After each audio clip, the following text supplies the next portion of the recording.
Por sinal, acho que já está gravando. Então, pessoal, mais uma vez, boa tarde a todos. Hoje nós Boa vamos... tarde. Boa tarde, Ruth. Nós vamos dar continuidade a um assunto que já foi iniciado no encontro passado, na oficina passada, pela professora Anne. E aí, para recapitular o que vocês já aprenderam no encontro passado com a professora Anne, eu gostaria que vocês falassem um pouco o que foi discutido no encontro passado. O que vocês aprenderam? Para a partir daí a gente começar a nossa discussão de hoje.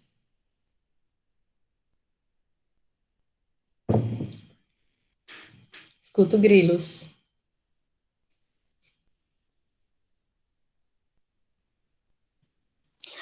Foi sobre artigo, né?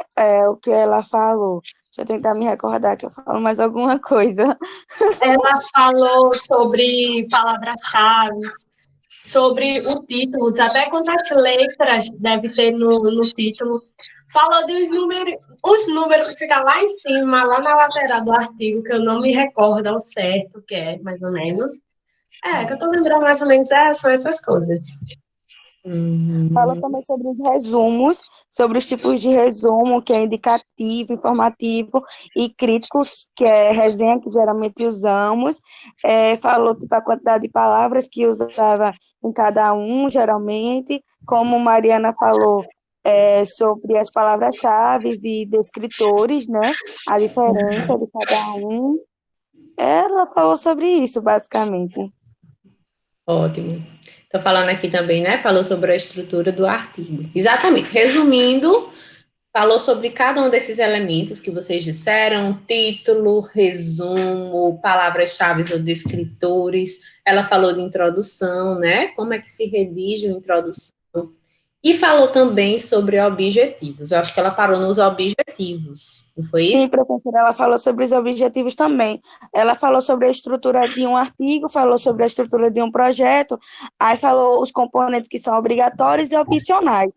Capa, referência, apêndices, a estrutura no geral, tá? Aqueles elementos pré-textuais, né? E os elementos As textuais. conceituais, isso. Isso mesmo, ótimo. Foi isso que a professora Anne falou. De modo geral, qual é o objetivo da gente? É falar exatamente isso. Qual é a estrutura, né? Como é uma estrutura de um artigo científico. E aí eu queria perguntar para vocês, todos vocês já leram algum artigo científico? Alguém aqui já leu? Acredito que todos. Se tiver alguém que não leu, diga assim, ou dizer, ou coloca aqui no chat, só para eu saber. Todo mundo leu? Ótimo. Então, já que todo mundo leu, eu vou fazer uma pergunta a vocês.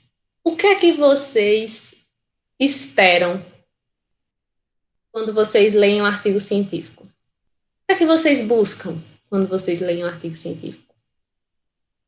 Respostas. Respostas, ótimo. A gente, quando vai ler um artigo científico, geralmente a gente vai em busca, porque é uma fonte confiável, né? Então, a gente vai num artigo científico, a gente vai atrás dos objetivos daquele artigo. Por exemplo, se a gente quer pesquisar sobre criança, a gente não vai atrás de um artigo científico que fala sobre idoso, né? Então, a gente vai atrás dos resultados, da metodologia, procurar se aprofundar naquele conteúdo. E aí eu vou perguntar uma coisa, deixando as respostas de vocês, eu vou fazendo perguntas. Vocês acham que tudo que está no artigo científico é verdade? Pergunta difícil. Professora, a ciência não é exata, então a gente não pode dizer, não, isso aqui realmente é verdadeiro. Porque, por exemplo, o que se estudou há 100 anos atrás não é a mesma coisa de hoje, entendeu? A cada dia a ciência vai evoluindo. Então, a ciência não é uma verdade absoluta, porém, tipo, por isso que quando a gente vai fazer uma apresentação, disseminar alguma coisa, os professores sempre nos orientam. Procurem em fontes confiáveis, em artigos que sejam pelo menos 5 anos, até 5 anos atrás. Não mais que isso, né? Tipo 10 anos e tudo mais. Por quê? Porque sempre está se atualizando, entendeu? Não é tipo uma matemática, que é aquele ponto. Não, a ciência acontece de forma diferente em cada pessoa e vai evoluindo a cada tempo que se passa, entendeu? Para mim é isso, né? Sim. Bom, agora eu vou fazer outra pergunta com base nas suas respostas. Eu estou fazendo pergunta conforme vocês estão respondendo. É isso que está conduzindo aqui o discurso, tá bom? Então, vocês já me disseram várias coisas, mas assim, quando vocês pegam um artigo científico, vocês leem logo o que dele? Não, pensando assim, por exemplo, Giovana, eu pego um artigo científico, o que é que eu leio logo? Eu leio do início ao fim, ou já vou para determinadas sessões? Sejam sinceros, cada um aí. O que é que vocês leem primeiro quando vocês vão no artigo científico? Título e resumo. Vocês vão Título buscar e resumo. respostas, né? Aí vocês leem o que primeiro? Título e resumo. Título e resumo. Depois disso, alguém disse que lê objetivo. Geralmente a gente faz aquele esquema básico, né? Introdução e conclusão, que eu já pego com o que a pessoa queria falar e se consigo alcançar. Pronto, vamos lá. Então, vocês estão me dizendo o que é que vocês me disseram aqui. Professora, a gente vai buscar respostas quando a gente lê um artigo científico. Você tem algum questionamento, né? Eu vou procurar uma resposta, então eu vou nos artigos científicos porque eles são as fontes mais confiáveis. Aí eu perguntei, fiz uma segunda pergunta a vocês. Quando vocês pegam um artigo, o que é que vocês observam primeiro nele? O que é que vocês leem primeiro nele? Uns disseram título e resumo, aí eu disse depois disso. Aí disseram introdução e conclusão, não foi? Alguém disse. Eu estou pensando aqui, introdução e conclusão. Então, vamos lá, que vocês pegaram um artigo sobre, vou pensar num tema. Vocês pegaram um artigo sobre amamentação. O tema é amamentação. Amamentação exclusiva. Vou restringir mais. E eu quero saber coisas sobre amamentação. Eu estou lendo lá, li o título, vi que falava de amamentação, vou para a segunda parte onde vocês estão. Que vocês disseram, ler o resumo. Aí eu li o resumo, realmente falava sobre amamentação e eu descobri que esse artigo, ele falava... O que é que ele dizia no resumo? Foi um artigo que foi feito com mulheres que estão amamentando, né, amamentação exclusiva, e foi feita uma intervenção educativa nelas. Elas participaram da intervenção educativa, e nesse artigo, a conclusão dele, lá no resumo ainda, era que intervenções educativas contribuem para que as mulheres mantenham a amamentação exclusiva até os 6 meses da criança. Ótimo, né? Aí vocês foram para a introdução. Na introdução desse artigo, vocês vinha falando, contextualizando sobre o que é a amamentação exclusiva, qual é a importância, e aí trouxe a importância das estratégias educativas, né, para a saúde. E aí o objetivo do artigo lá no final da introdução era saber realmente qual é o efeito das intervenções educativas no processo de amamentação exclusiva. Depois disso, pela lógica de vocês leram a introdução, viram qual era o objetivo. Aí vocês vão lá para a conclusão. A conclusão está o seguinte, os autores, eles responderam ao objetivo. Observou-se que estratégias educativas em mulheres que estão amamentando contribuem para que elas mantenham a amamentação exclusiva durante 6 meses, né, que é o mínimo. E aí tá ótimo esse artigo. Aí vocês pegaram um segundo artigo sobre a mesma temática. E da mesma forma, o objetivo era muito parecido, você leu a introdução também muito parecido, só que quando você chegou lá na conclusão, que foi o item, né, pulou tudo e foi lá para a conclusão desse estudo era o seguinte, que as ações educativas, elas não interferiam muito, no final das contas, na mulher continuar amamentando exclusivamente ou não. Tanto fazia. Na verdade, o que interferia realmente era a questão da mulher compreender, da mulher ter aquilo desde o pré-natal antes, e não uma ação educativa posterior. E aí, gente, a pergunta que eu faço para vocês, qual dessas conclusões vocês escolheriam para discutir os resultados de um estudo de vocês que trabalhasse sobre a amamentação e ações educativas? Qual era o segundo passo que vocês iam fazer? Em quem vocês iam acreditar? Quem estava dizendo a verdade? Vocês iam olhar alguma outra coisa? Depende do objetivo da pesquisa, né, da pessoa, e geralmente a gente busca mais de uma fonte. Até mesmo o resultado negativo serve para embasar, né? Então, tem um resultado negativo, né? Então, por isso, nós estamos buscando outra alternativa. Então, você buscou em mais de uma fonte e você encontrou para o mesmo objetivo, para o mesmo tipo de estudo, resultados, conclusões diferentes. Vocês iam parar por aí ou vocês iam procurar outras partes dos artigos para ler? Eu acho que a pessoa deveria ir nas referências, né, desse artigo, porque geralmente o artigo, ninguém escreve tudo sozinho, geralmente pega de outros autores. Então, você vai ter que ver a referência para ver qual foi a pessoa que falou aquilo, para ver se realmente está daquela maneira, entendeu? Eu acho que as referências é um ponto muito importante, porque também, se não tiver ela, é considerado um plágio e é crime, né? Então, eu acho que, nesse caso, você deveria procurar outras alternativas de confirmar, para ver se aquele dado realmente está daquele jeito que está nesse artigo que você achou, para você tirar suas dúvidas. E, tipo assim, eu acho que a pessoa não pode se limitar a apenas uma fonte, não. Deverá procurar várias fontes para ter um conhecimento mais sólido, sabe? Mais consistente. Eu não posso chegar e dizer, professora, eu vi que aconteceu isso, isso e isso, pronto. Mas aí pode ser uma exceção, pode ser um caso raro, pode ser, de repente, naquele momento, pode ser uma fonte desatualizada. Então, acho que tem que ver todo o contexto, entendeu? Pronto. Mas aí, pegando a sua fala, pois eu tô chata, não tô? Não, mas pegando a sua fala, se eu disse que vocês me disseram que leem a introdução e depois foi para a conclusão. Se vocês leem a conclusão não foram outros autores que falaram. A conclusão de quem escreveu o artigo. Na conclusão, a gente não cita ninguém. Na conclusão dos nossos estudos, nos artigos, eles estão ali a nossa compreensão final do nosso estudo. A gente vê essa questão das referências na sessão anterior, que são nas discussões. Aí fica a pergunta de novo. O que é que a gente vai fazer?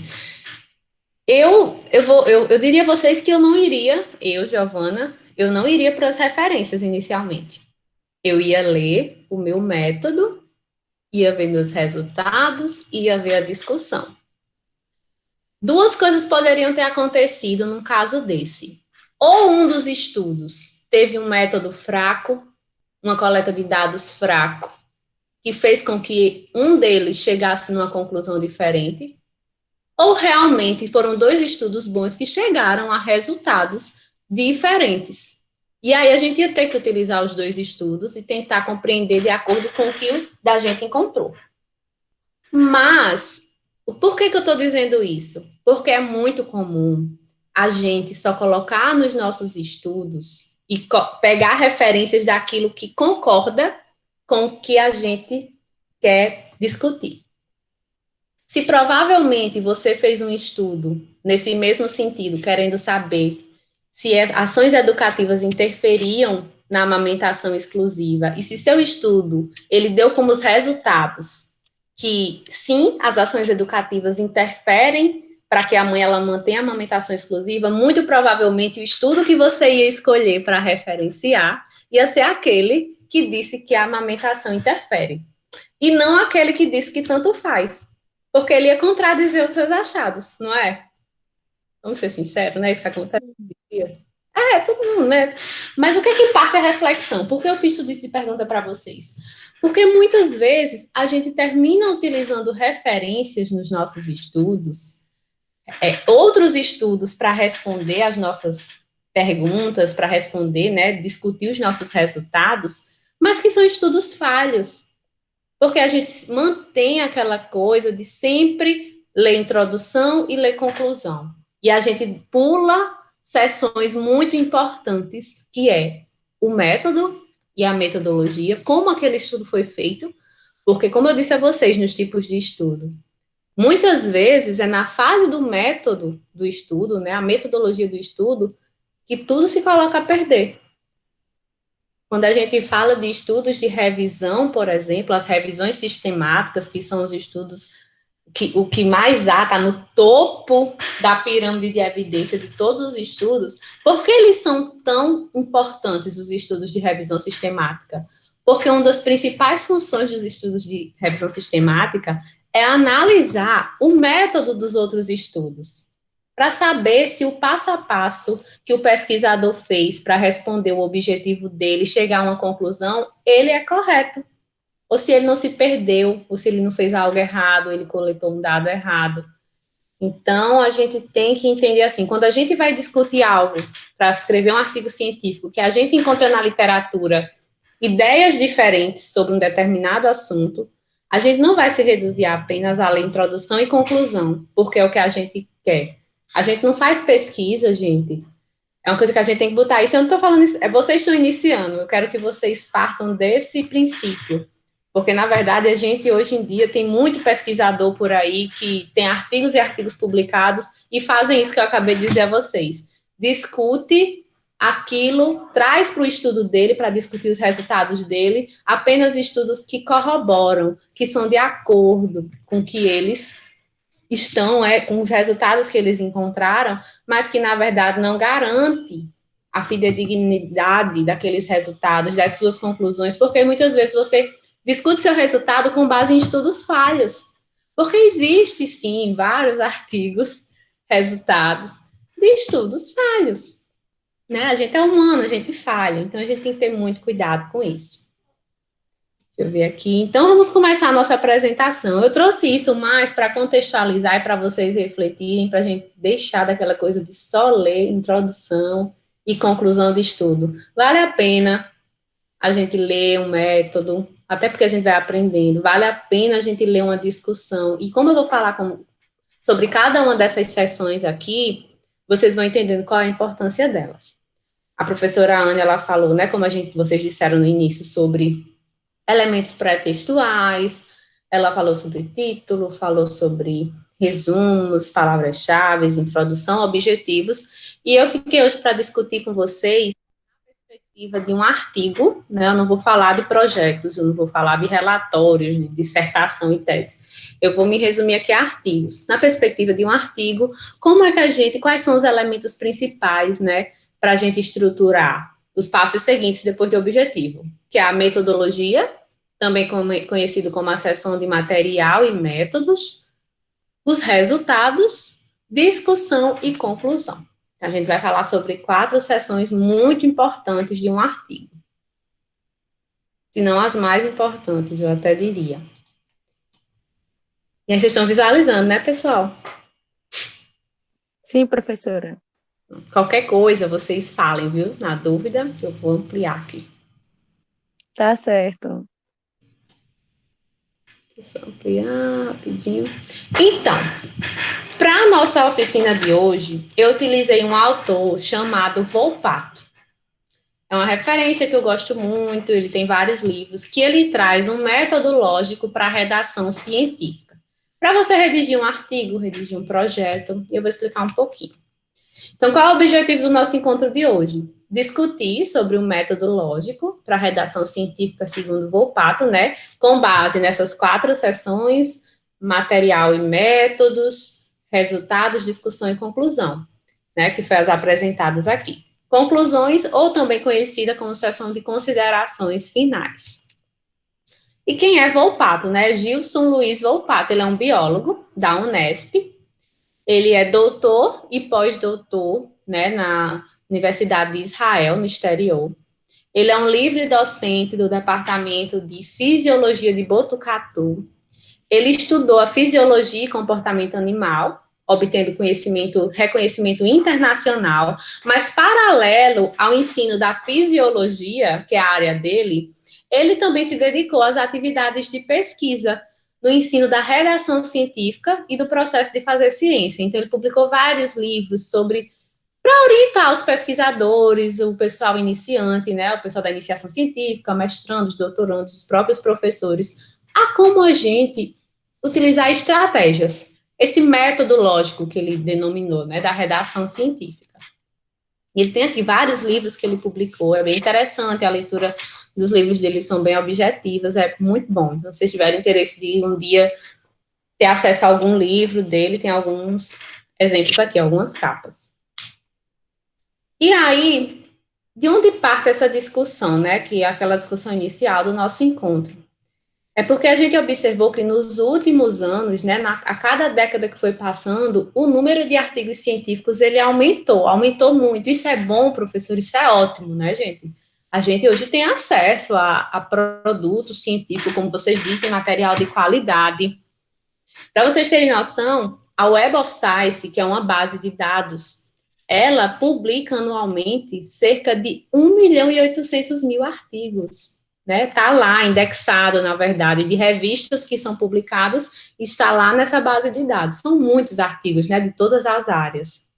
Só que o grande problema que surgiu também com esse boom da ciência é porque a gente hoje vive um grande duelo entre as editoras de publicação de artigos, que são comerciais, né, não deixam de ser, e os cientistas, né? A gente hoje, para publicar, a gente gasta muito. Para você publicar um artigo científico hoje, numa revista boa, a gente primeiro paga para. Primeiro a gente faz, né? Toda a pesquisa, tem todo o trabalho, faz relatório. Depois que termina a pesquisa, faz os relatórios, vem os artigos científicos. Depois disso, a gente paga para alguém traduzir, submete para a revista. Tem revista que cobra só para você submeter. Aí tem revista que depois que você submete, se ele aceitar seu artigo, você paga caro para elas publicarem o seu artigo. Então, assim, virou meio que uma indústria. E a gente se submete a isso porque é o modo que a gente tem de fazer ciência hoje no mundo. Não é só no Brasil, não, é no mundo. Então, aqui eu fiz uma pergunta, né? Coloquei uma pergunta. Mas em meio a tudo isso, né? Todo esse crescimento, existem passos e direções que conduzem automaticamente alguém para reduzir um texto que ele seja competente? Existe um passo a passo, uma receita de bolo? Se vocês me perguntassem isso hoje, eu diria que não. Então, assim, infelizmente isso não existe. Mas existem estratégias, né? Lógicas, é isso que ele traz, um método lógico. Coisas que eu tenho que saber que vão fazer do meu material, do meu artigo, um produto de qualidade para que quem veja, o leitor, ele consuma aquilo, ele entenda o que eu quis dizer, ele ache interessante o meu artigo. E ele utilize, né? Então, ele diz, o que Volpato traz? Ele diz que a redação científica, ela não é isso, né? De um passo a passo, de uma receita de bolo. Ela é a expressão escrita da argumentação do cientista num ambiente zelado pela lógica e comunicação. Então, quando eu perguntei a vocês, quando vocês vão ler um artigo científico, o que vocês buscam? Alguém disse, né? Disse respostas, professora. E, de fato, quando a gente vai buscar um artigo científico, a gente procura as respostas. Por isso que é tão interessante as conclusões para a gente. Né? A seção de conclusões é uma das que a gente quer ler mais rápido, depois do resumo, do título. Porque a gente quer saber quais foram as respostas encontradas pelo aquele pesquisador. E aí, antes de uma boa redação, né, de escrever qualquer artigo científico, deve haver um sólido pensamento científico, seguido por sua expressão em palavras adequadas ao contexto da comunicação científica. Então, um artigo, gente, o que é que ele está querendo dizer aqui? Um artigo científico, ele nunca vai ser bom se antes disso, lá no projeto de pesquisa, ele não foi idealizado corretamente, ele não foi executado corretamente. Porque tudo isso é aí onde entra aquela seção de metodologia e métodos e materiais, é onde entra a seção de discussão dos resultados, a seção de resultados. Então, fora essa base, né, ciência, pesquisa e comunicação, a produção de bons textos é enganadora. Então, por isso que hoje em dia, infelizmente, existem sim artigos científicos, existe ciência que ela não foi produzida com qualidade.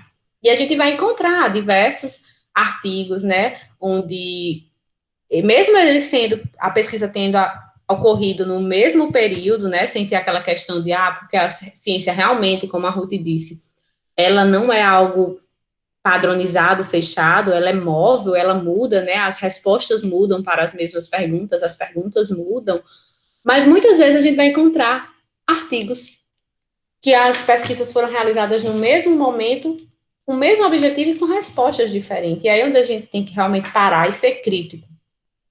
Quando a gente lê um artigo, quando eu escrevo um artigo, hoje eu, Giovana, Eu escrevo para que o meu leitor, o leitor que lê aquilo que eu escrevi, ele seja crítico, ele me critique, ele diga realmente Giovana teve lógica nessa conclusão dela. Ou não, Giovana, eu não concordo com o que ela encontrou, porque isso é que é ciência, a gente tem que parar de tratar aquilo como unanimidade, a gente tem que ser crítico, por isso que é tão importante a gente ler o artigo e considerar todas as seções. E até ele bota assim, isso aqui são falas de Volpato. Aos que gostam de ensinar a redação científica, fica o desafio de ensinar o que é fazer ciência. Então, eu não vou vir aqui e ser hipócrita de dizer a vocês, uma introdução, ela tem que ter isso, um objetivo ele tem que ser assim, um método ele tem que ter tal coisa, sem antes vocês entenderem o que é fazer ciência, que é muita responsabilidade. O artigo científico, ele é o produto final. A ciência, ela começa lá da sua ideia, lá aquilo antes das nossas aulas iniciais, da pergunta, de montar um projeto, de saber qual é o delineamento de pesquisa que responde à minha pergunta, ao meu objetivo. É isso, né? Tudo isso faz parte da ciência, não só o artigo. O artigo, ele é o produto final que vai ser exposto para a comunidade. Por isso que ele é tão importante, né? Por isso que a gente considera o produto final realmente da ciência. Pessoal, tá dando para entender a discussão? Sim, Tá. Dúvidas? Vocês estão... tranquilo. Tá, né? Uma boa ideia, professora. Como é que a gente vai ter dúvida, professora? A gente tá gostando. Tá bom, tá certo. Então, só para vocês terem noção, para contextualizar isso que eu estou dizendo, que vocês podem dizer assim, minha professora Giovana é pessimista, a gente acha uma coisa, ela vem aqui e joga um banho de água fria, mas é não, gente. Existe um grupo chamado Nature. Ele é um grupo internacional, muito conhecido na ciência, né, no ramo da ciência, em todas as áreas. E ele pegou 53 países e ele realizou, nesses 56 países, uma classificação relativa à eficiência entre o dinheiro investido em ciência e publicação em revistas de alto prestígio científico. Ou seja, o que é que eles fizeram? Eles pegaram 53 países do mundo e fizeram assim, vamos ver, desses 53 países, quem é que investe mais em ciência? Porque eu disse que ciência a gente gasta, né, para montar laboratórios. Aqui no Brasil o governo gasta, né, nas universidades para montar laboratórios, para a gente ter material para fazer ciência. Existem as instituições privadas que investem em ciência. Então eles disseram assim, vamos ver desses países, desses 53 países, qual é a relação de quem investe e se isso que está sendo investido está tendo um retorno, né? Se esses pesquisadores estão conseguindo publicar os seus resultados de pesquisas em revistas de alto prestígio científico. Porque existe isso, gente. Existem revistas que são revistas que a gente sabe que o que a gente lê ali tem prestígio. É difícil da gente publicar naquelas revistas porque os avaliadores, eles têm um crivo maior, eles são mais exigentes, eles cobram mais das outras sessões, não só das conclusões, mas do método, da discussão.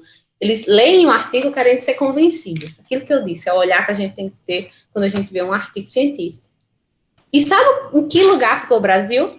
Desses 53 países, dê um chute aí. No penúltimo. Alguém disse o último? Vamos lá, deixa eu ver aqui. 10º. Ai, meu Deus, ficou em 50. Apareceu. Eu fui muito, né? Fui muito Você foi... Deixa eu ver quem falou. Foi... Quem foi que disse 10º? Eu acreditei, mas infelizmente a decepção. A número 50, professora? Foi. O Brasil ficou Quase acertei, tá vendo? Foi. Quase o último. Ou seja, o que é que a gente viu, né? O que é que a Nature ela disse a gente? Brasil, vocês estão investindo muito em pesquisa. Vocês investem, porque houve, né, um período onde se investia muito em pesquisa, se investe. Mas cadê o retorno?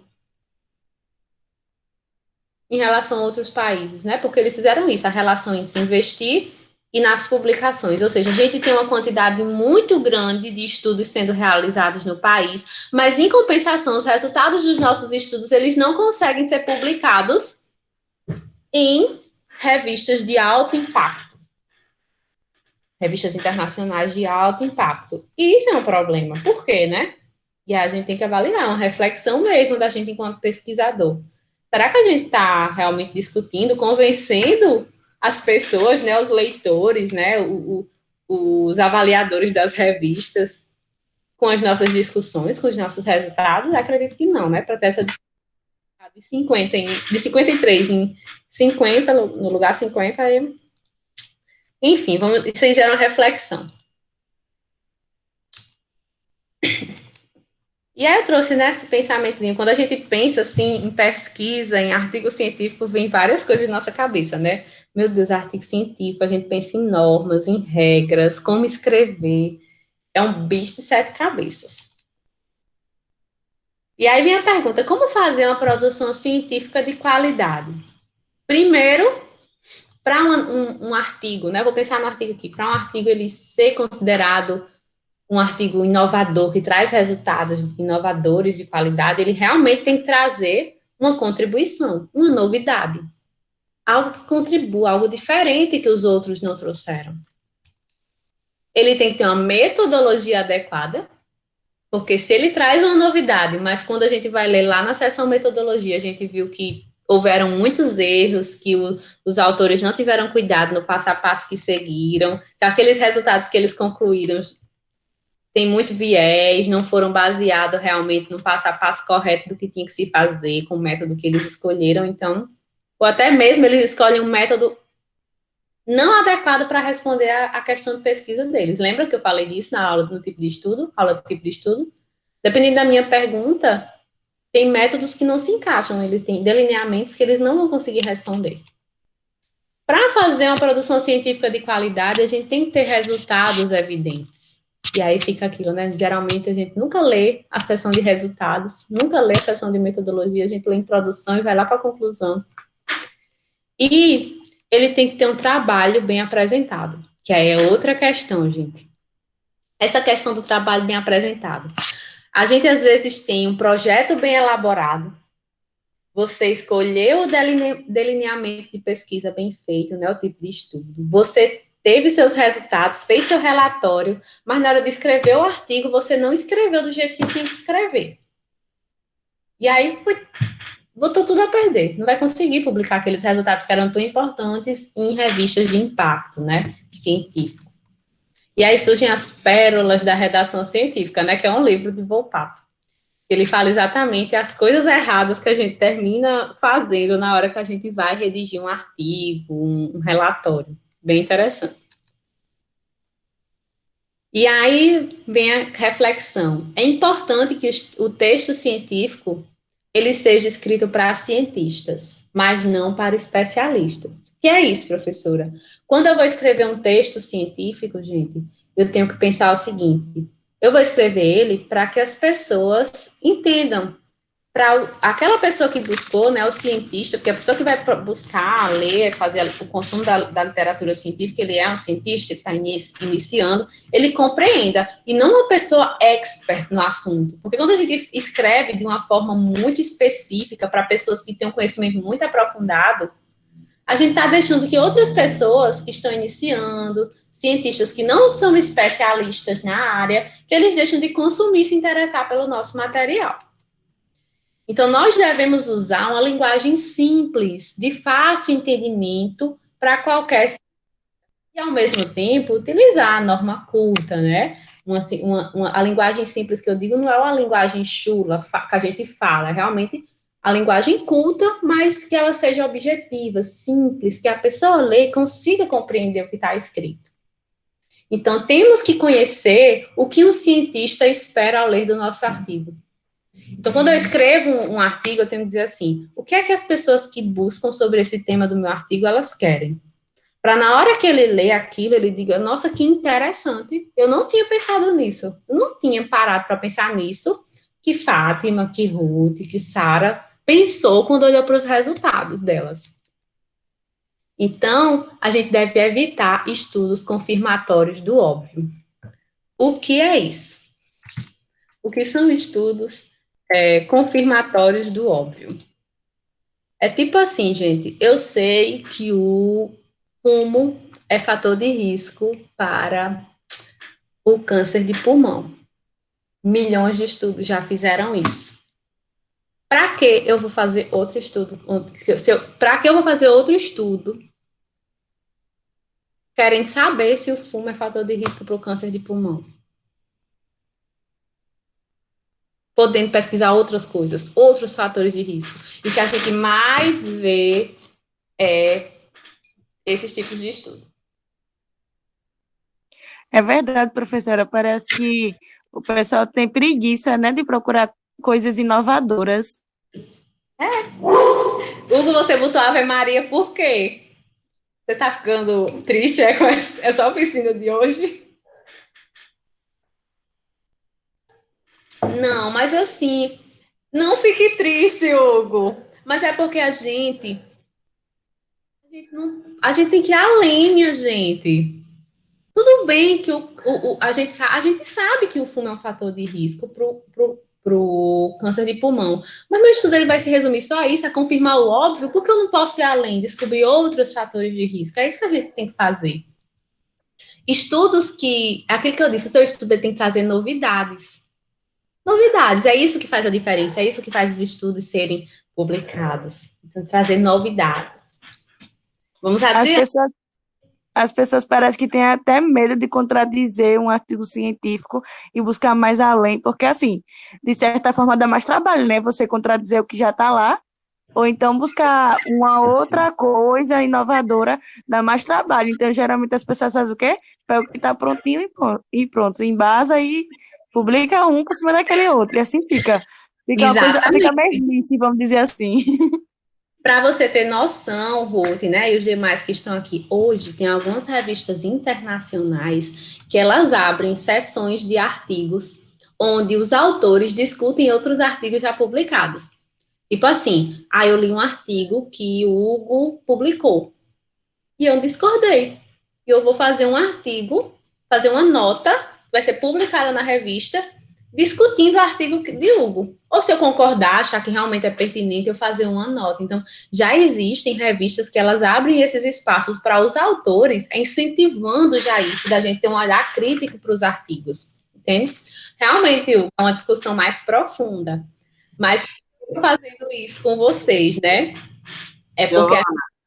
Oi? Deixa eu fazer só um adendo aí para tranquilizar o coração de Hugo.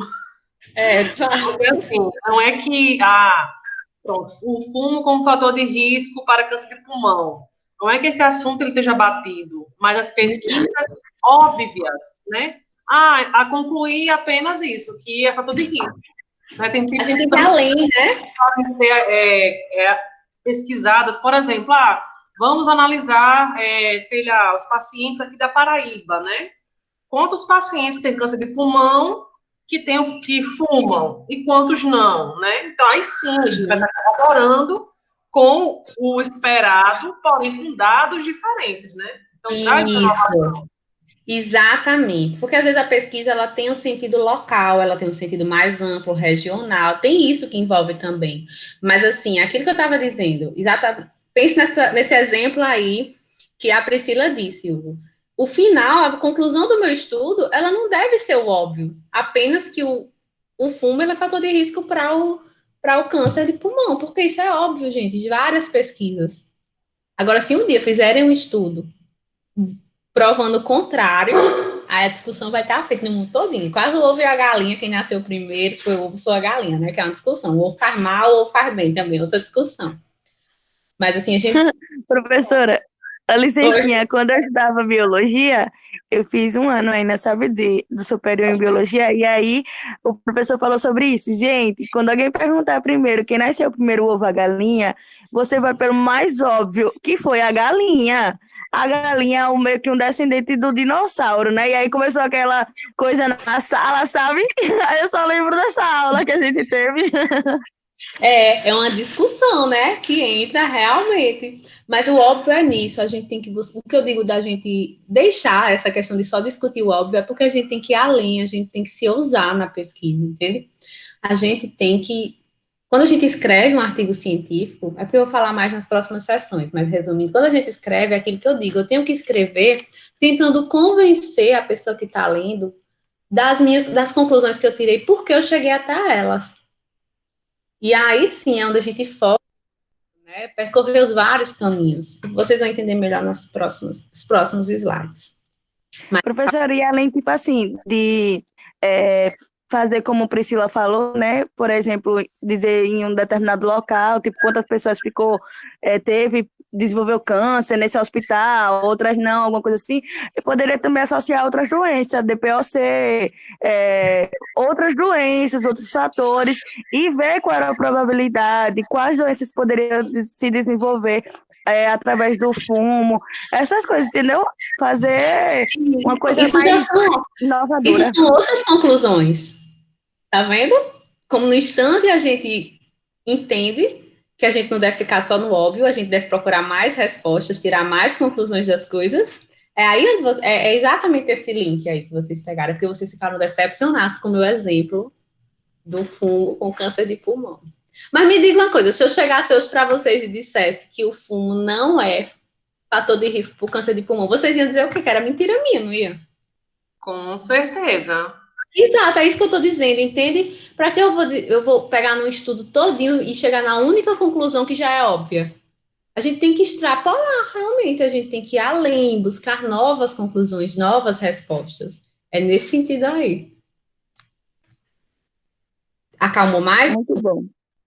Coração? Deixa eu ver o que ele está perguntando. Sim, né? Tá bom. Então vamos retomar, meu filho, que eu falo muito, senão a gente não sai daqui hoje, não. E aí, gente, a gente vai falar hoje dessas 4 sessões aqui, né? Conclusões, resultados, material e métodos e discussão. Então, vamos iniciar pelo material e métodos. O que é a seção material e métodos de um artigo, né? Ela é uma seção muito importante e ela deve ser bem escrita. É aquela seção onde a gente vai colocar como o estudo foi feito, que tipo de estudo eu utilizei, qual é o delineamento. É a base para se obter os resultados, né? Porque é nela que eu vou dizer o passo a passo do que eu segui para chegar aos resultados do meu estudo. Então, o que é que eu coloquei aqui? Que deve descrever como foi feito o estudo. Como aquilo que eu disse, o passo a passo. E mostrar como a base empírica foi obtida. O que é base empírica, gente? Aqui são os nossos resultados. Como é que eu encontrei os meus resultados? Foi coletando entrevista com as pessoas, foi nos prontuários, como é que eles foram obtidos, né? Aquele passo a passo. E, por fim, a gente vai tentar fazer a validade dos dados, né? Com base em como foram obtidos. O que seria isso, professora? Então, quando eu olho o método, partindo lá daquele exemplo inicial, que eu disse que a gente tinha 2 artigos com os mesmos objetivos, com a introdução muito parecida, mas quando a gente chegava na conclusão, as conclusões eram diferentes sobre o mesmo assunto, como é que eu vou saber qual que está certo, né? Existe um certo e o outro errado? A gente vai descobrir isso se a gente subir, né, gente? Se a gente for lá para o método, a gente vai validar os nossos resultados, a gente vai ver esses dados, eles foram coletados da forma correta, o tipo de estudo era o ideal para a pergunta do pesquisador? Nem sempre é. Por isso que a seção de métodos, ela vai servir para validar os dados, os resultados, né, as conclusões, de modo geral. Então, qual é a estrutura básica? O que existe dentro de materiais e métodos, né, dessa seção de um artigo? Inicialmente, existe a amostra e a caracterização, ou seja, quem são os sujeitos do estudo? Vai estar nessa seção, né? Estudo de abordagem quantitativa, estou dando um exemplo. De delineamento transversal, realizado com mulheres nutrizes, né, que estão amamentando, na maternidade fulana de tal, em João Pessoa, Paraíba.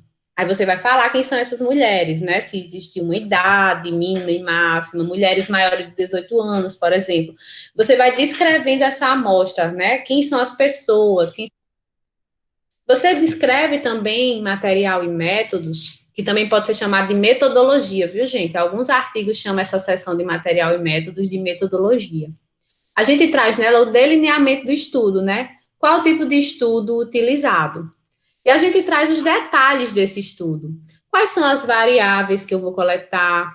quais são as técnicas utilizadas, né? Se vai ser uma técnica de, vou aplicar um instrumento, vai ser um formulário, entrevista, vai ser uma roda de conversas, um grupo focal, né? Como é que vai ser essa coleta de dados? E, por fim, como esses dados, eles vão ser analisados. Então, isso aqui é uma estrutura básica, eu vou trazer uns exemplos ainda para vocês. Aqui eu trouxe... Professora, Pois não, pode dizer. eu tenho uma dúvida. O que seriam nutrizes? Seriam pessoas que amamentam, é? Mulheres que amamentam? Nutrizes são as mulheres que estão amamentando. A gente Tá pode... bom, obrigada. E aí eu trouxe um exemplo de um artigo que eu tirei, esse artigo é fresquinho, foi publicado na revista Latino-Americana, é agora esse último número que ela publicou. O artigo, ele tinha como título Pensamento Suicida, Depressão, Religiosidade em População Privada de Liberdade. Esse é o título. Qual é o objetivo? Eu vou ter o objetivo aqui para a gente entender e depois ir para o método. O objetivo desse estudo era analisar a influência das variáveis sociodemográficas de contexto prisional, religiosidade e sintomas de depressão sobre a presença do pensamento suicida em uma população privada de liberdade. Ou seja, ela pegou uma população privada de liberdade e queria ver quais eram as variáveis sociodemográficas, variáveis relacionadas à religiosidade e a sintomas de depressão que influenciavam o pensamento suicida dessa população que era privada de liberdade. Deu para entender, não é o objetivo? E aí, eu peguei, para a gente ter noção aqui, a seção de métodos desse mesmo artigo, para a gente identificar elementos que tinham nesse método, que realmente são elementos importantes. Então, ele traz aqui, ó, o tipo do estudo. É importante, né? Aqui eu falo, ó, caracterizar o sujeito, quem são o sujeito e a amostra, o delineamento do estudo tem que estar, os detalhes, né, as variáveis e análise dos dados. Vamos ver se aqui contempla tudo. Então, ele diz que é um estudo transversal, com abordagem quantitativa. Então, já contempla, né, um lá dos elementos básicos. Eu apresento qual é o tipo do meu estudo. Eu já sei que é um estudo transversal. Foi o quê? Aquele estudo onde só tirou uma foto do momento, né? Lembra quando eu falei do estudo transversal? Ele não acompanhou essa população privada de liberdade, né? Ela só coletou os dados em um momento. Onde foi realizado? O local, na penitenciária estadual mista, professor Aloísio Ignácio de Oliveira, localizado no estado de Minas Gerais. E ele ainda trouxe o período em que foi realizada a pesquisa, que é um dado importante também, no período de maio a julho de 2008. Aqui, num parágrafo, o quanto de elementos importantes desse método. Então, quando você lê o método, que você entende, gente, que você vai vendo como o estudo foi desenhado, fica muito mais fácil para você entender se realmente o estudo ele foi bem feito no passo a passo dele. Em seguida, o que é que ele diz? A população, então ela já traz, né? Quem são esses sujeitos? Ó, a amostra e caracterização. Então, vamos ver quem foi os sujeitos desse estudo. A população foi constituída por 228 pessoas, população privada de liberdade, né? As pessoas privadas de liberdade. Então, a população, sendo considerada como critérios de inclusão, ou seja, outro dado importante que deve existir nessa seção de material e métodos. Critérios de inclusão ou exclusão. O que é que vai fazer o indivíduo poder participar do estudo? O que é que vai excluir o indivíduo do estudo? Então, vamos ver para esse estudo quais foram os critérios de inclusão e de exclusão. De inclusão, para participar do estudo, tinha que ser do sexo masculino e feminino, condenado ou provisório e assentir a participação, ou seja, ele tinha que aceitar participar do estudo, né? Caso ele não aceitasse, ele não ia participar, não entrava na amostra. E quem foi excluído do estudo? Os participantes que não conseguiram responder o instrumento em decorrência de fatores físicos ou psíquicos limitantes. Tipo, provavelmente, aqui, a gente entende que eles vão aplicar um instrumento, e o que é que eles fizeram? Não, aquelas pessoas que não conseguirem responder ao instrumento, eles não vão fazer parte da pesquisa, porque os resultados podem terminar atrapalhando as conclusões da gente. Então, olhe que dados importantes. Se isso aqui tivesse sido excluído das informações do método, a gente houveram critérios para a pessoa participar ou não da pesquisa. Entendeu? Então, é importante você colocar aí pontos que tem que estar no método, critérios de inclusão e exclusão. Aí ele vai falar aqui do recrutamento amostral, ou seja, o que é isso, professora? Eu sei que eu tenho uma população, é todo mundo que frequenta essa penitenciária, que ao todo são 228 pessoas, mas eu preciso pesquisar todo mundo? Não, né? Eu posso selecionar uma amostra que represente o todo. É assim que a pesquisa funciona. Então, ele vai mostrar como é que ele fez o recrutamento amostral. E ele fala que ele vai fazer aqui, só resumindo, fazendo a leitura dinâmica, que ele fez um cálculo amostral, que ao final ele chegou a uma população, ele chegou a uma, minto, gente, aqui ele colocou, ó, já encontrei um erro, viu, nesse estudo, ó, aqui, ele disse que tinha uma população de 1.262 pessoas, né? E aí, isso aqui não é a população, não, isso aqui é a amostra dele. A amostra dele que foi 228 indivíduos. Só que ele considerou umas perdas, que isso faz parte de cálculo amostral, aumentou 20% aqui neles e deu um total de 285 indivíduos. Então, quando ele diz aqui que a população foi constituída por 228 pessoas, não é a população é o todo, isso aqui é a amostra dele. E aí, ó, a gente só lendo aqui, discutindo um pouquinho, a gente viu um erro no artigo que foi publicado numa revista, essa é uma das melhores revistas de enfermagem do Brasil. Uma besteirinha, né? Mas assim, passou despercebido. Ele chamou de população algo que era para ser chamado de amostra, no início do método dele. E aí, quando eu li lá na frente, se eu não tivesse continuado lendo, eu nem ia ter percebido o erro. Eu ia dizer, ele fez o estudo com toda a população dele, ele não fez nem cálculo amostral, porque se ele disse que a população era 228 e lá no final os estudos vêm com a resposta de 228 indivíduos, então ele fez com todo mundo, não fez cálculo amostral. Por isso que é importante a gente entender e ler o método. Estão conseguindo entender, acompanhar? Sim, professora. Pronto. E aí ele vai descendo, ele vai trazendo mais coisas, né? Além dele falar da amostra dele, quem é a população, ele falou que houve um questionário, né, de coleta, que foi composto por instrumentos, ele vai trazendo aqui quais foram os instrumentos utilizados. Passando mais adiante, ele traz mais coisas, né? Eu peguei todo o método desse estudo, só para a gente ver alguns elementos. Ele diz também que foi aplicado o termo de consentimento livre, né? Livre esclarecido após o esclarecimento de todo o processo, né, do estudo, para aqueles que se consideraram voluntários e quiseram participar. É um ponto muito importante que a gente tem que colocar no método, né? Que faz parte das questões éticas, as pesquisas que envolvem pessoas, né, seres humanos, elas têm que passar por um comitê de ética, elas têm que aceitar participar da pesquisa, eles têm que consentir. E aqui ele informa que as pessoas foram informadas e que elas assinaram um termo de consentimento. E aí, por fim, ele já parte para o último ponto aqui, ó, que é a análise dos dados. Ele diz assim, que para análise estatística, eles vão utilizar um programa, né, o SPSS, ele vai falando como é que vai ser essa análise, e traz também aqui desse lado, para resumir o que é que ele traz, para não ter que ler, ele vai trazendo os testes, ó. Vai utilizar um teste T, o nome dos testes, Pearson, Spearman, ele vai trazendo os nomes do teste para que quem leia entenda como é que os dados eles vão ser tratados, cada uma das variáveis.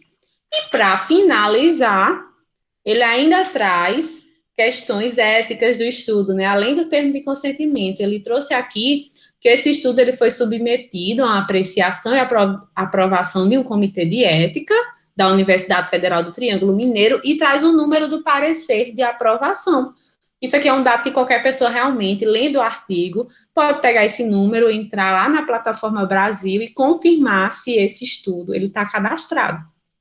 Ele realmente tem um parecer favorável para que a pesquisa acontecesse. Então, assim, ele trouxe vários elementos dentro desse material e métodos. Olha a quantidade de informações importantes que muitas vezes a gente deixa de ler. E, às vezes, quando a gente chega nessas conclusões, pensando lá naquele exemplo inicial, né, que a gente vê estudos contemporâneos com conclusões tão distintas, a gente tem que parar e dizer, não, vou lá para a seção de material e métodos, vou ler, para ver se houve algum erro, se eu identifico alguma falha, para ver qual é o estudo realmente que ele realmente traz resultados mais robustos. Eu vou ler a discussão para ver qual foi a lógica do autor para chegar a essa conclusão, né? Porque dois autores chegaram a conclusões tão diferentes. Vamos ler a discussão para ver qual foi a lógica, né? Porque é na discussão, nossa próxima sessão que a gente vai falar agora, onde nós, autores, vamos tentar convencer os leitores do porquê nós chegamos a determinada conclusão de um estudo, dos nossos resultados. E aí, pessoal, dúvidas? Eu não tenho nenhuma. Ah, não, né? Ela não tá entendendo, né? Eu prometo que próximas eu falo menos, viu? E aí, uma coisa que eu coloquei aqui de atenção, mas na verdade isso aqui é uma atenção que deve ser dita a todos os professores e orientadores. Cuidado ao delegar a estruturação dessa sessão. O que é que eu disse aqui, gente? Muitas vezes acontece dos orientadores, dos professores, delegar ao aluno para ele sozinho estruturar uma sessão de material e método, seja de projeto, seja de resumo, seja de artigo científico. A sessão de material e métodos, ela é uma sessão realmente muito chata. É chatinha para a gente ler. Por isso que a gente tem que escrever com muito cuidado, o mais claro possível. E assim, não é uma sessão que a gente deve fazer sozinho. A gente deve sim, enquanto aluno, eu digo isso assim, aluno de doutorado, aluno de mestrado, aluno de iniciação científica, compor essa sessão junto com os professores. Claro que eu digo assim, meu aluno, eu posso solicitar para ele fazer a sessão de método, mas posteriormente eu vou sentar com ele e a gente vai corrigir aquilo. Quem me conhece sabe que eu gosto muito de fazer isso. Eu gosto de corrigir, eu me reúno com os grupos e eu gosto de estar corrigindo, a gente corrige junto, porque forma aquela ideia em grupo. Sessão de métodos e material e métodos, ou metodologia, né, como alguns artigos eles colocam lá na nomenclatura, é uma sessão muito complexa.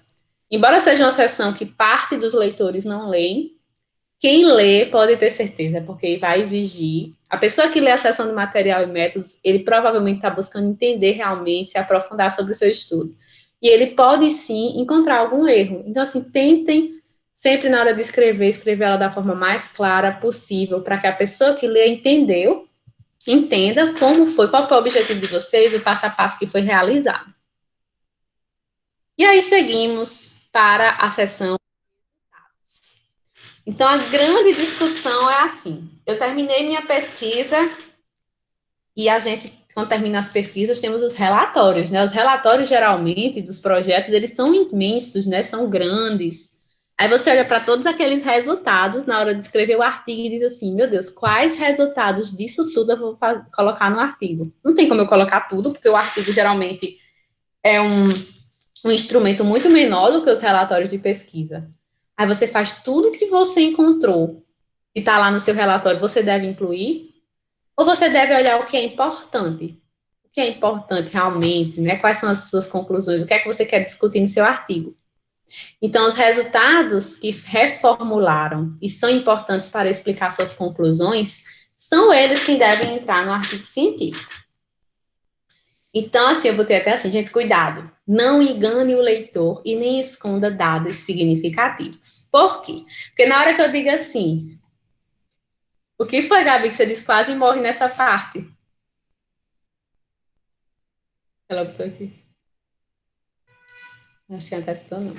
Então, na hora que eu digo, gente, não engane o seu leitor, não esconda, né, dados que são importantes, que são significantes, é porque muitas vezes, quando a gente chega nos nossos relatórios, como a gente vai fazer nossos artigos, não tem como a gente colocar todos os nossos resultados, a gente tem que ver realmente o que é importante, né, para colocar no artigo, a gente termina, algumas vezes, querendo excluir aquilo que talvez dificultasse as nossas conclusões.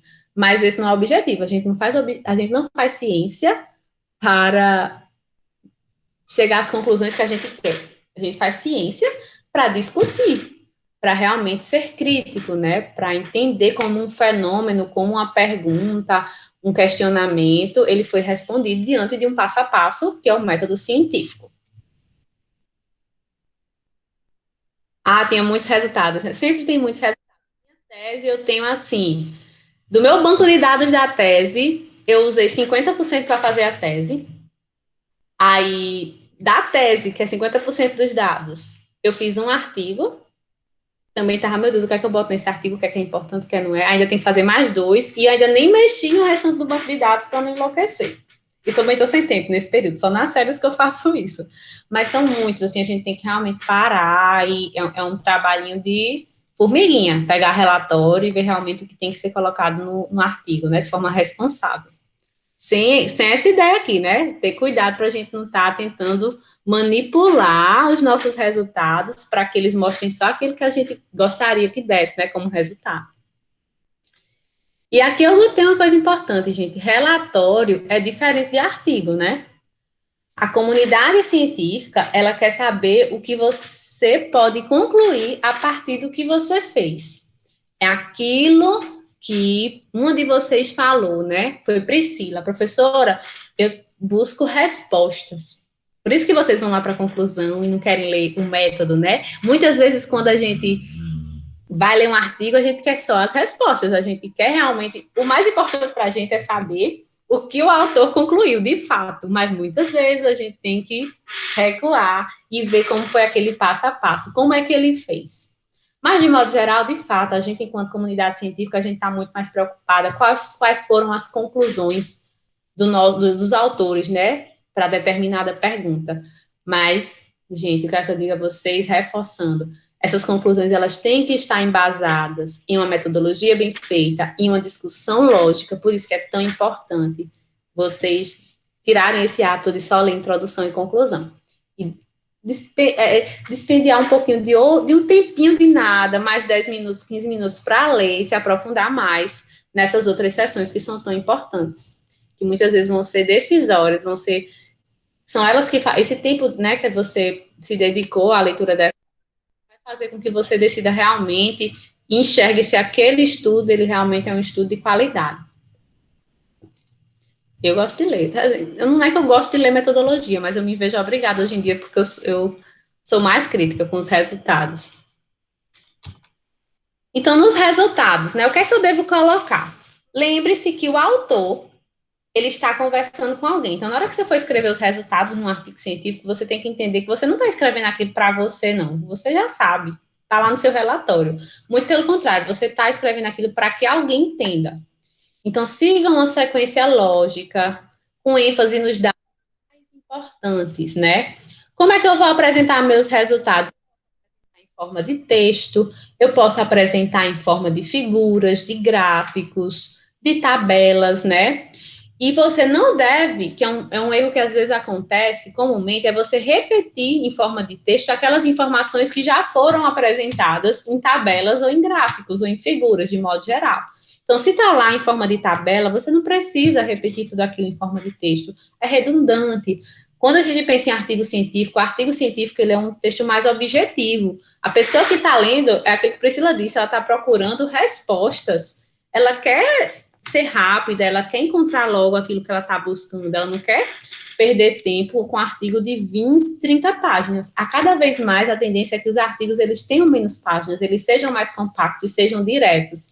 Se vocês forem perceber, revistas internacionais, a introdução hoje em dia dos artigos, tem introdução que é metade de uma página. Ele já bota lá, contextualiza rápido, vai para o objetivo, já vai para o método e, ó, discussão e conclusão, porque é aquilo que a gente quer entender realmente. E aí, você deve realmente direcionar nos seus resultados o leitor para onde você quer que ele vá. Eu não vou estar, por exemplo, eu quero, voltando lá para a amamentação, né, o exemplo. Eu quero saber se as ações educativas, elas são importantes para manter a amamentação exclusiva. E aí, nos meus resultados, eu vou enfatizar algo que me responda a isso. Eu não vou estar discutindo outras coisas que não tenham nada a ver com a minha conclusão. Você tem que trazer o que realmente é importante. Por isso que quando a gente faz um artigo científico, Volpato, ele diz o seguinte, que a primeira seção que a gente deve fazer do nosso artigo científico é a conclusão. Porque quando você sabe qual é a conclusão do seu estudo, você vai saber quais são os resultados que você vai ter que apresentar do relatório. Você vai saber o que é que você vai ter que discutir. Por último, a introdução e título. Você vai subindo. Porque, assim, o artigo científico, ele é diferente do relatório, né? O relatório, ele realmente é muito sequencial. A gente vai fazendo a pesquisa, já vem do projeto. Não, no artigo científico, eu já tenho o meu relatório pronto. Eu já sei qual é o resultado no final da minha pesquisa. Eu só vou redigir em forma de artigo para ele ser publicado, divulgado para a comunidade científica. E aí, ele coloca que é difícil estruturar resultados antes de saber a conclusão dos estudos, né? Aquilo que eu disse, a gente tem que saber quais são as conclusões que eu quero discutir aqui. Qual vai ser a conclusão do meu estudo? E é a partir daí que eu vou saber quais são os resultados que são importantes para aquele meu artigo. Tá dando para entender, pessoal? Essa questão que eu disse, você entender qual é a conclusão para poder você saber quais são os principais resultados que você vai utilizar no relatório? Sim. Tá, né? Pronto. Por quê? Porque, assim, eu não quero que vocês confundam relatório, aquilo que eu disse, relatório é diferente de artigo científico. Quando vocês forem fazer os artigos científicos, vocês já vão saber, vocês já estão com seus relatórios de estudo pronto, né? Vocês vão saber quais são os resultados finais. E é a partir desses resultados finais que vocês vão incluir, que são as conclusões, que você vai fazer o restante do artigo. Tá bom? É nesse sentido. E aí eu trouxe alguns exemplos de resultados para vocês, porque eu disse que os resultados, uma coisa que é bem interessante, é porque quando a gente pensa em resultados, a gente tem que entender que eu posso apresentar meus resultados em forma de tabela, de figuras, e para o leitor, na maioria das vezes, é muito mais fácil dele compreender algo apresentado numa tabela, numa figura, num gráfico, do que só texto, né? Às vezes torna cansativo. Então, eu trouxe alguns exemplos de demonstração de dados. Vocês vão ter uma oficina só de organização de dados, que eu acho que é com o professor Eugênio e a professora Natália. Só que eu trouxe aqui para vocês uma demonstração, né, de resultados. Isso aqui é um exemplo de organização de resultados de um estudo. Isso aqui foi uma figura feita por mim, na minha de mestrado. O que é que eu fiz nessa figura? Na verdade, eu acho que eu já falei para vocês que eu trabalhei no mestrado e no doutorado com transplante de córnea. Já disse a vocês isso? Enfim, no mestrado, eu fui no HU do Rio Grande do Norte, né, que eu moro em Natal, e aí eu identifiquei todas as pessoas que realizaram transplante de córnea, porque no HU daqui faz. E aí, eu encontrei vários dados e eu coloquei tudo nessa figura. Aí eu coloquei das pessoas que foram transplantadas, onde elas moravam, estão aqui distribuídas. Aí aqui eu dividi o estado por regiões. Existe a região central, né, que está na cor, a região leste, Natal está aqui. Aí isso aqui eu ampliei Natal. E aqui eu fui colocando, cada desenhozinho desse foi uma pessoa transplantada. Só que eu utilizei desenhos diferentes para o tipo de doença. Qual foi o motivo da indicação para essa pessoa ser transplantada? Ah, essa cruz, onde tem cruz é porque foi uma pessoa transplantada e o motivo foi ceratocone.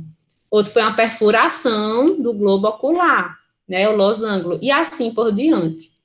E aí, quando a pessoa vê, diz aí, eu consegui em uma figura, de forma objetiva, dizer muitas coisas. Imagine se eu tivesse que escrever tudo isso. E isso chama muito mais a atenção do leitor do que eu escrever. Não chama? Não fica mais bonito? Fica muito melhor. Com Amei. certeza. Parabéns. Quando vocês olham para essa figura, eu trabalho, viu, gente? Eu fiz com um amigo meu. Quando vocês olham para essa figura, vocês conseguem tirar alguma conclusão de imediato dela? Sim. Ok, diga aí. Que o número de transportes foi maior transplantes foi maior na região leste e menor na região central. Muito bem. Olha que coisa magnífica. Quando você... Ó, quem foi que disse isso? Foi Priscila, foi? Foi.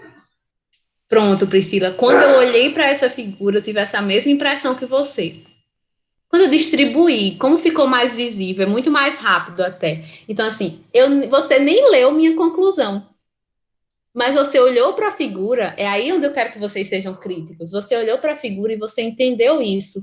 E aí, quando você é leitor de um artigo, você vê uma figura dessa, você chegou a essa conclusão, você vai querer ler para ver se eu cheguei à mesma conclusão que você. Se de repente eu não cheguei, às vezes chega a ser uma decepção, né? Você diz assim, poxa, Georgia, isso que eu vi, né? Ela podia ter partido para uma discussão e chegado a essa conclusão. Então, a minha conclusão, quando eu fiz a figura, foi que realmente existiam mais pessoas que faziam transplante aqui nessa região leste, que é a região onde está Natal. Eu tive que ampliar Natal para vocês verem o quanto de pessoas que moravam em Natal que faz o transplante. E aí, quando eu fiz isso, me surgiu uma pergunta. Será que no estado do Rio Grande do Norte todinho existe alguma coisa que faça com que as pessoas que moram perto de Natal e de região metropolitana tenham mais problema de córneas, ou isso é um problema de acessibilidade das pessoas que moram em outras regiões, que não estão sendo identificadas e precisam de um transplante? O que é que vocês acham?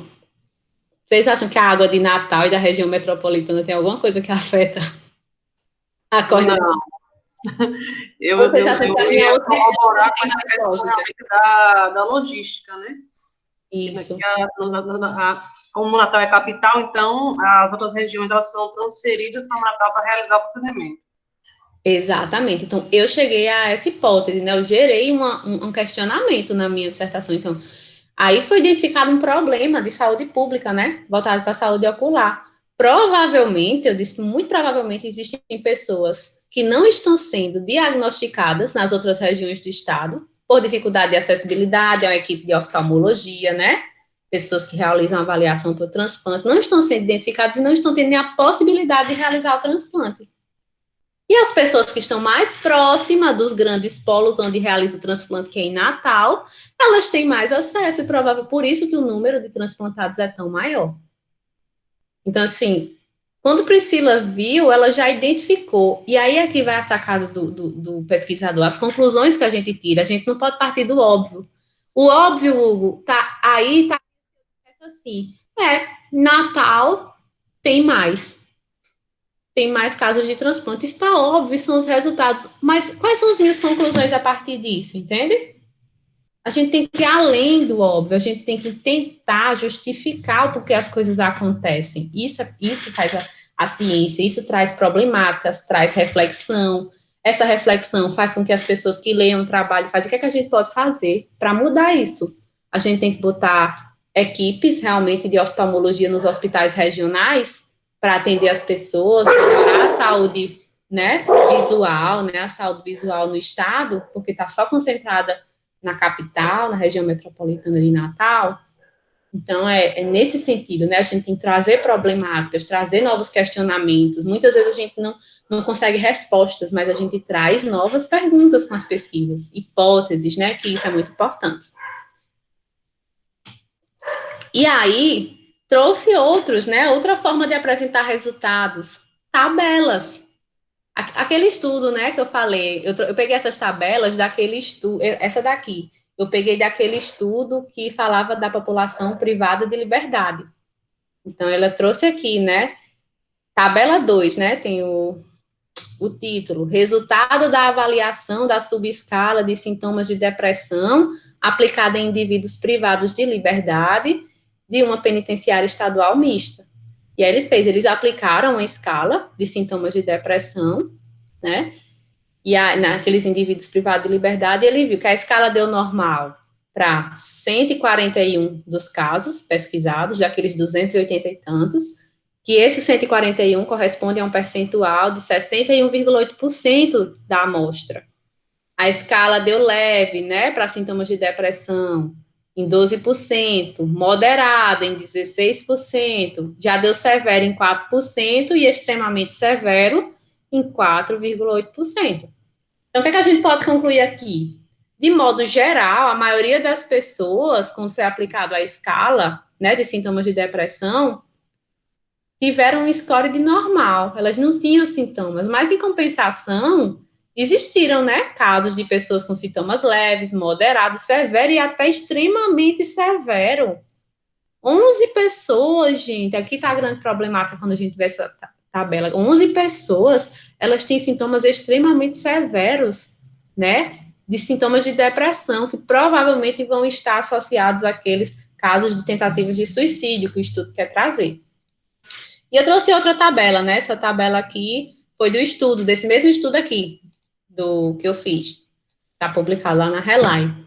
E foi só uma caracterização de quem eram esses pacientes, né, que realizaram o transplante, de 258 pacientes.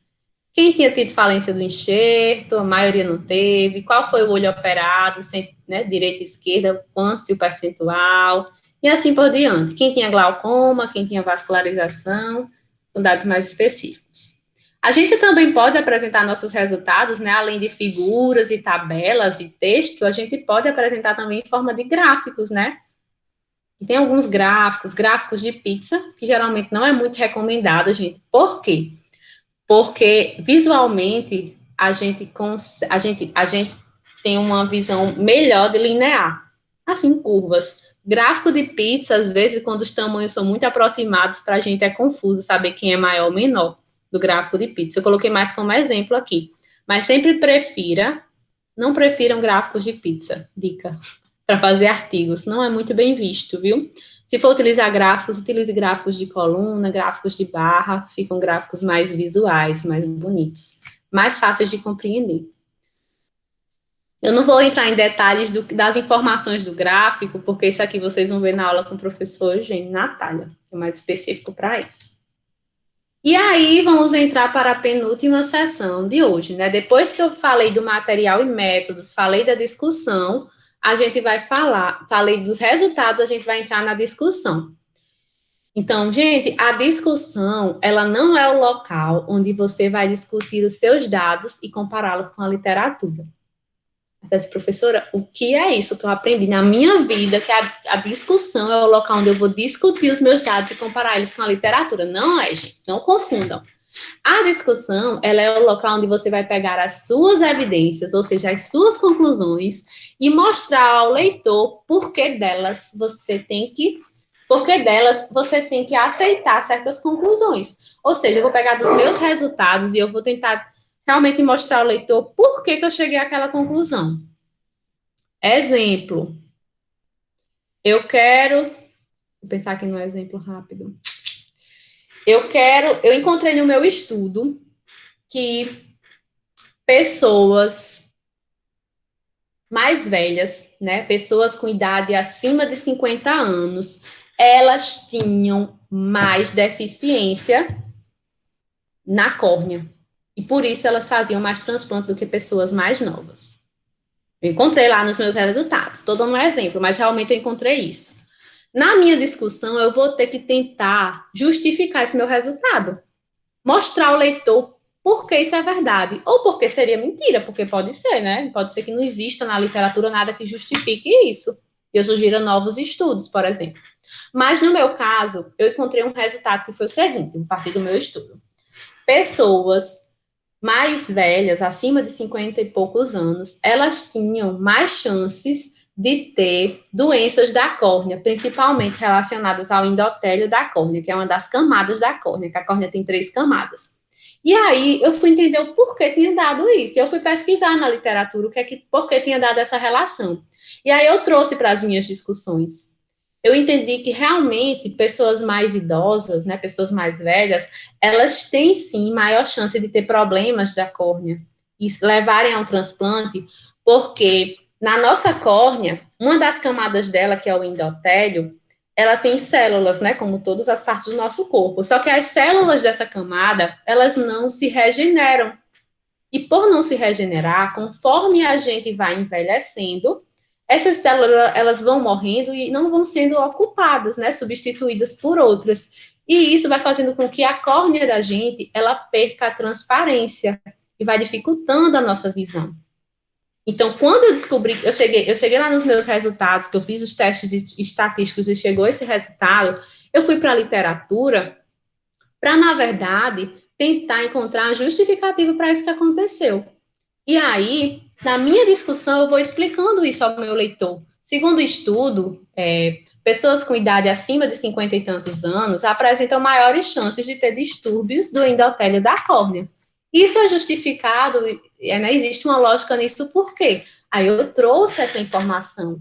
Porque na hora que vocês vão ler meu estudo, vocês têm que entender por porque lá na minha conclusão eu vou dizer, idosas têm mais facilidade de ter problemas de córnea.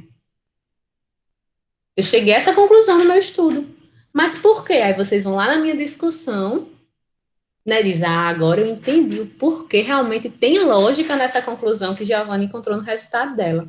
Então, é nesse sentido, gente, que eu digo que a conclusão, a discussão, ela não é um mero local para a gente discutir os nossos dados e ficar comparando, estudo tal concordou, estudo tal discordou.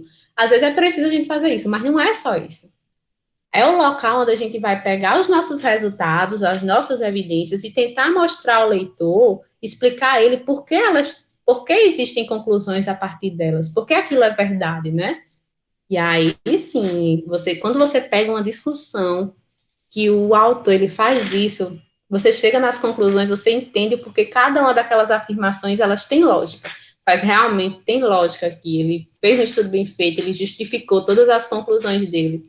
Existem já, amarrou com coisas que já existem na literatura para justificar o porquê aquilo realmente é uma conclusão factível, uma conclusão verdadeira, importante. O pessoal está dando para entender? Tá sim. Eu falo muito, né? Tá terminando. Eu tenho que deixar esses aprofundamentos. Vamos lá. Então, o que é a discussão? Trazendo um pouco mais sobre a discussão, ela representa exatamente a defesa, né, do que o autor faz, de suas conclusões. Você deve usar todas as evidências, né, do métodos e resultados, acrescidas de informações da literatura para defender as suas conclusões.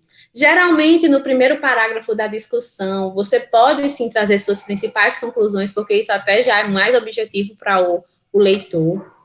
Fuja da discussão fofoca, fulano disse isso, cicrano disse isso, um concordou, outro discordou.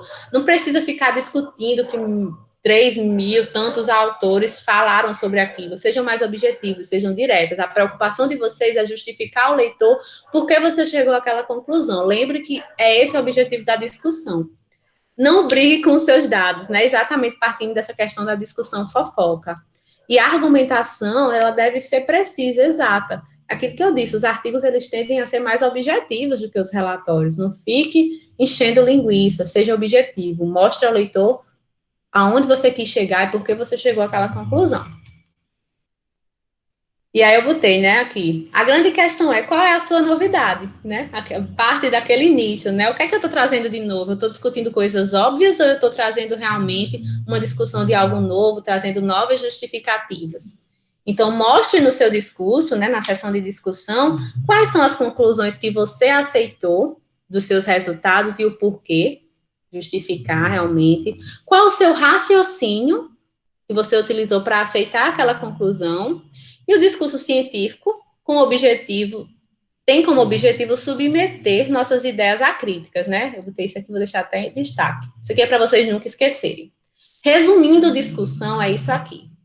Você vai ter que mostrar a novidade, quais são as conclusões que você considerou, né, dos seus resultados e o porquê, e qual o raciocínio que você utilizou para aceitar aquela conclusão. Isso aqui, gente, não tenham medo, porque o discurso científico, ele tem como objetivo submeter as nossas ideias a críticas. Aquele que disse, a ciência, ela é muito fluida, ela muda. Você diz hoje uma coisa no seu artigo, amanhã outra pessoa pode dizer algo diferente, né? Ela não concordar com aquilo que você disse, mas ele está aí realmente, a gente tem que ser críticos com o discurso científico. Ter cuidados, porque geralmente na discussão a gente traz sugestões de novos estudos, então a gente realmente deve ter cuidado com essas sugestões, para ser realmente sugestões factíveis, né, que são possíveis de acontecer, de estudos futuros, e a gente deve trazer na discussão também, geralmente a gente coloca no final da sessão, as limitações do nosso estudo, né? Quais foram as limitações do estudo? Mas, além disso, não só mostrar as limitações, mas o que se fez para que essas limitações elas foram reduzidas, né? Porque essas limitações realmente elas não inviabilizam as suas conclusões. E, por fim, a última seção de um artigo científico, que são as conclusões. Alguns artigos científicos vai muito das normas. Eles ou vai fazer a conclusão numa sessão separada, após as discussões, ou então eles trazem a conclusão junto com a discussão, na sessão só.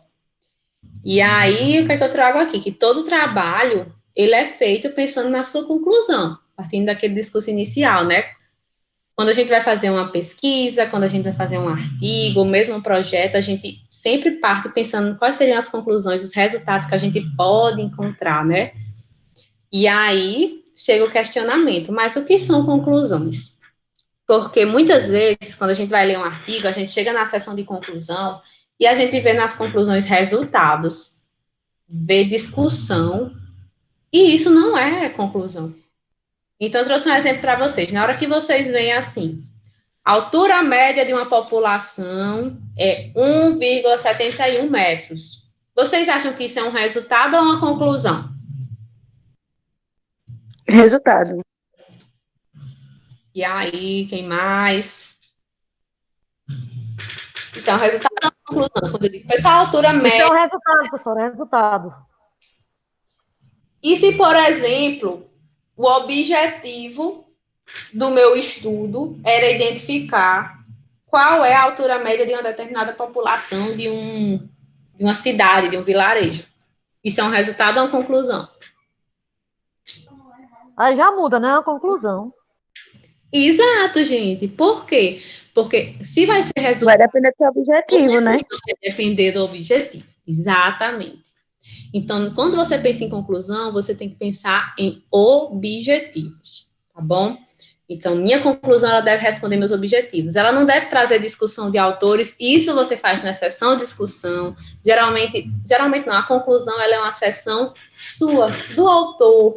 Você vai ter liberdade para dizer quais foram as conclusões que você tirou do estudo, porque você já encontrou nos resultados, você já discutiu, né? Mostrou ao leitor por que você chegou. Então, no final, você só vai afirmar, realmente. A conclusão é essa: a altura média da população de tal vilarejo é 1,71 metros. Por exemplo, seu objetivo era esse, né? Agora, se o seu objetivo não era identificar a altura média, mas você coletou lá nos dados, estava nos resultados, isso não é uma conclusão, né? Vai ser um resultado, então exclui esse dado da conclusão. Poderia ser o resultado do método, né? Da metodologia, né? Que a pessoa usou. De repente, foi para, por exemplo, ver se as pessoas eram sobre peso. Aí, para fazer o IMC, precisa da altura. Então, tipo, pode ser parte da metodologia, mas, né?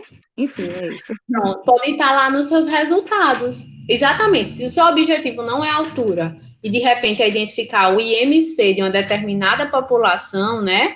De mulheres pós-parto. Quero ver qual é a média de IMC de mulheres pós-parto. E aí você traz nas suas conclusões a altura não é sua conclusão. A altura é seu resultado, ele foi importante para você chegar à sua conclusão. A sua conclusão vai ser o valor médio do IMC. Isso vai ter que estar descrito. Valor médio de IMC de mulheres em pós-parto é 26. Entende? Isso sim é a conclusão. Os resultados, eles vão auxiliar as nossas conclusões, né? Por isso que não devem estar lá. Mas acontece muito, viu, da gente ver artigos. Comecem a exercitar isso quando vocês forem ver os artigos, sejam mais críticos. Oxe, vocês vão ver que vocês vão encontrar conclusões e discussão. Até ainda encontra conclusão e discussão. Corrigir, vocês vão encontrar discussão e conclusão, citações, né, de outras pessoas em conclusão, que não é correto.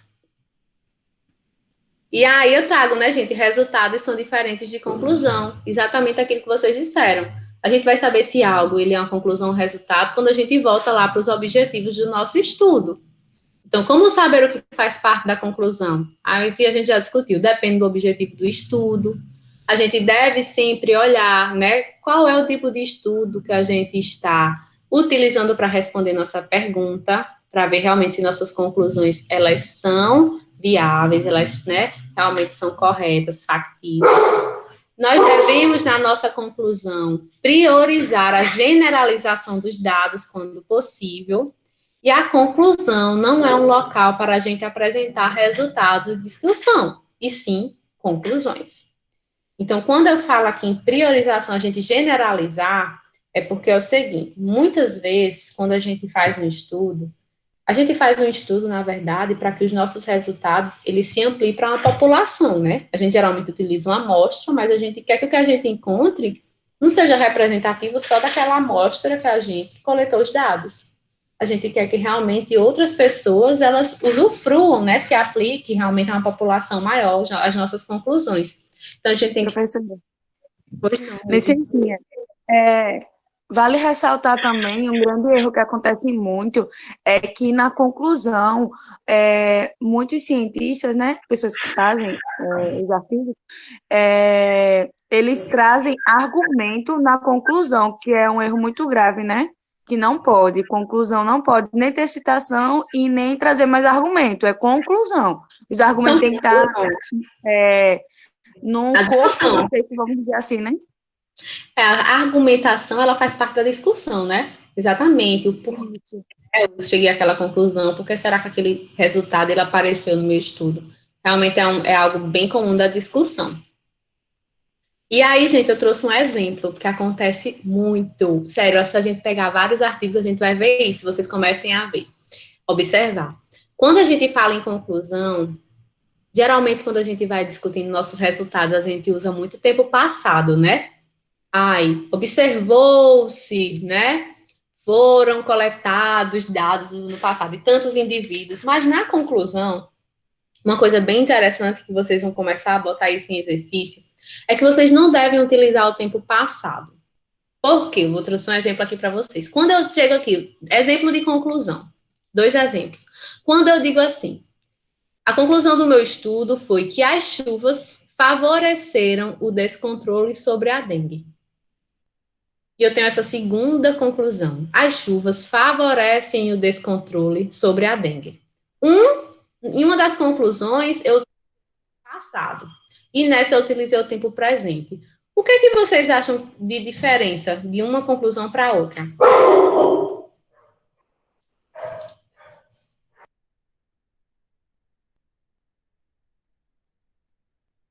Não entendi muita pergunta, professora. Poderia repetir? Tem 2 conclusões de estudo aí. Vocês acham, vou mudar aqui a pergunta. Vocês acham que quais dessas conclusões, é a primeira ou a segunda, ela está mais com cara de conclusão? No tipo que ela pode ser generalizada para outras populações. Estou generalizando os meus dados. É isso que é importante nas nossas conclusões. A segunda? É a primeira, né? A segunda.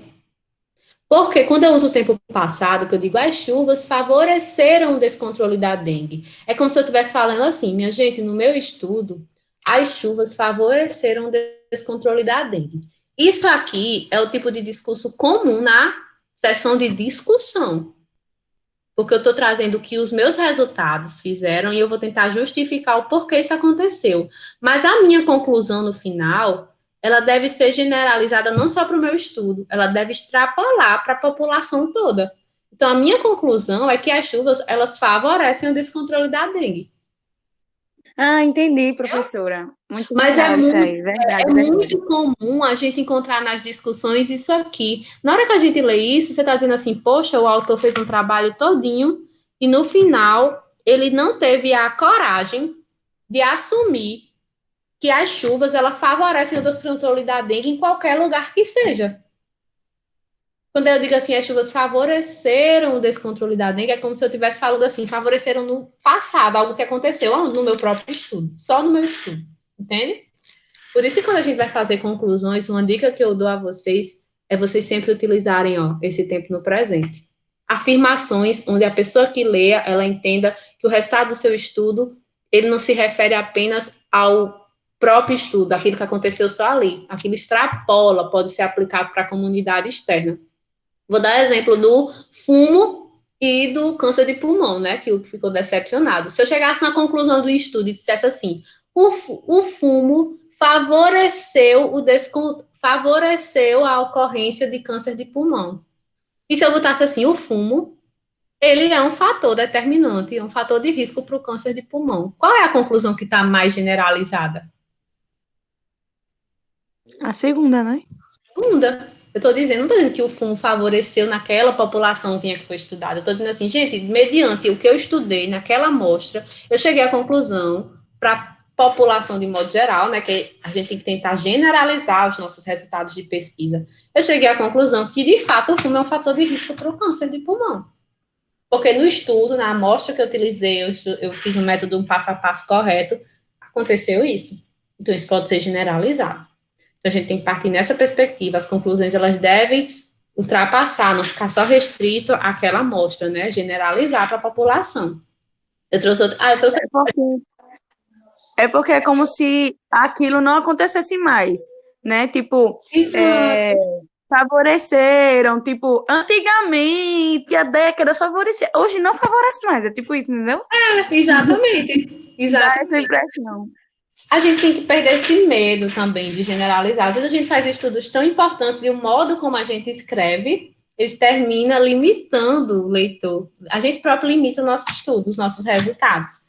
Então, é muito importante. Sempre que forem redigir uma conclusão, utilizarem, né, estudos, realmente, o verbo no tempo presente.